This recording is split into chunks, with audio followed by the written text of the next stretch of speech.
Hello and welcome, I'm Glorious Badger and we'll be painting the basic bolt gun today. And this is it. I will be going over the colours that we use and here we go. Let's just get stuck straight into it. So we're going to start off, well, we've already painted it black, so that's that one right there. Then we'll be moving up to German grey, followed by neutral grey. I was about to show you Dawnstone grey, but I did decide later on that we'll use Fortress grey instead, which is a lighter grey colour. So we've added a bit of water to the German grey. We have thinned it down a little bit. We don't want it flooding the miniature, but we don't want it straight from the pot either. So do make sure that the paint runs off the brush smoothly, and we're just going to run the side of the brush along the edges of the model. Work up a bit of tonal variation across the gun casing. Get the edges of those things, the sight post, get the edges right there. We need to do all over really where the gun casing is, which we have just done. As you can see, there is a bit of tonal variation right there, right there between the black and the German grey. However, we do at this point, I am going to paint the metal parts, and for that we are going to use this colour right here, which is Gunmetal grey. This is made for the airbrush, but it does flow off the brush, the regular brush, very nicely. So we'll get the magazine done, we'll get the gun barrel done, the receiver, I think that is what it's called, and any other various metallic bits and pieces on this. Although I will not be painting the rivets steel, I'll be painting those sort of gunmetal. I'll be painting those grey instead. So there's the barrel being painted, and we're making sure we've got the barrel done. We've got the magazine. Probably a couple of coats might be needed, so it doesn't matter if it's not smooth the first time around. Wait for it to dry, do another coat, and you'll be good to go. And we are slightly drifting off the camera. Okay, so I was going to use a Nuln oil gloss, but I believe they have gotten rid of that. So just a Nuln oil, just a black wash. I'm going to use that over the metallic parts only. One could paint the entire miniature with the Nuln oil, but I don't like to use washes too much, although I make the exception for metallic parts. So that's what we're doing right there, as you can see. And there's some kind of crossover. As you can see, it has dried matte. Now we're going to use Scale75 Thrash metal in this case. It doesn't have to be that particular one. A brighter metallic paint of some variety. We'll pick up the highlights how we want them anyway. So that's what we're using in this case. Just getting the edges of the magazine, the tops of the barrel. I'm going to run this across the edge right there. And we're going to pick up those raised bits of the magazine as well, and this sort of latch slidey thing there. The back of the receiver, if that's what it's called, let me know in the comments below. Right there. I suppose one could go up a little bit brighter if you really wanted to after this. I'm quite happy at just this stage.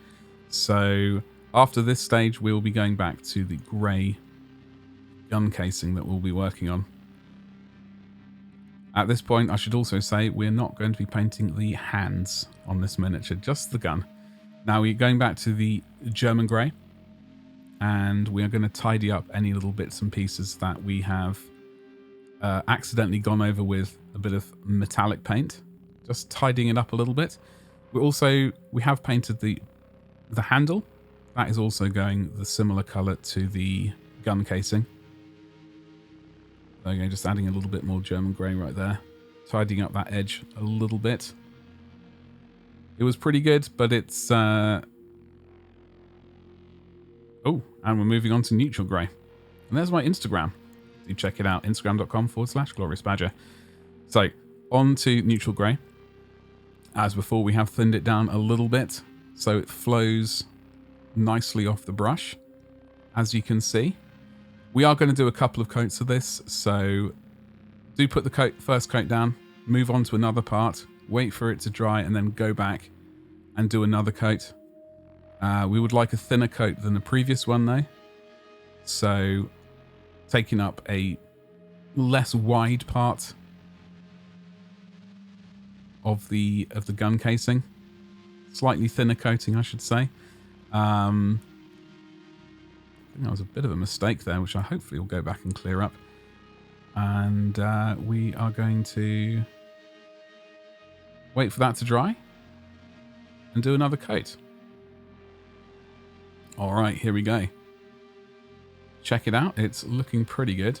We're going to move on to the next color though, which I will show you in just a second. But I will have linked to this video from a variety of other Horus Heresy painting videos, so do check them out. And here we've got Fortress Grey. So let's go on. So this is going to be the final highlight on this miniature.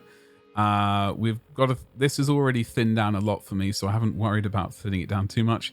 We're just going to do the very, very corners of the gun casing, like where two edges join up, or where, in this case right here, where three edges join up, converge, like so. And that bit right there. This paint will require a couple of different coats as well, so obviously waiting for one layer to dry and then coming back later on to brighten it up a smidgen more.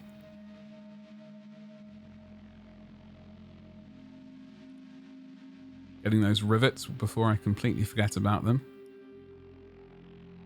I know there's a couple more rivets on the gun casing. There's another one of them.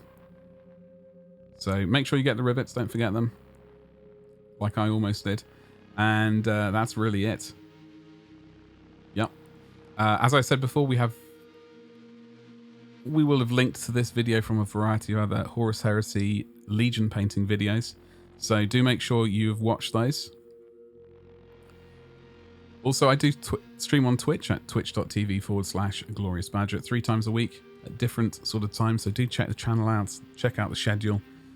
And if you've made it this far, folks, don't forget to like, follow, and subscribe. We are pushing towards 500 subscribers here on YouTube, and then onwards to 1,000. But one step at a time, and I can't do it without you. So I do genuinely appreciate each and every one of you who do so. Thank you. So we are just moving on with the second highlight of this Fortress Grey color. As I didn't say, but I meant to say earlier, if you don't have these colors, you don't need these specific colors. Black and white and just mixing up your own shades is all you really need. I'm just using these because I own the paints already, and it would be a shocker not to use them.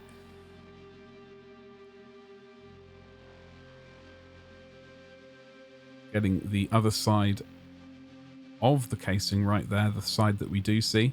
The other side of the barrel of the other side of the bolter is against the Marine's torso, so generally you don't see a lot of it anyway. However, that's the finished thing. It's quick, it's easy. We got lots of them to paint. It's a big thumbs up from me, and I'll see you in the next video. Thank you, and goodbye.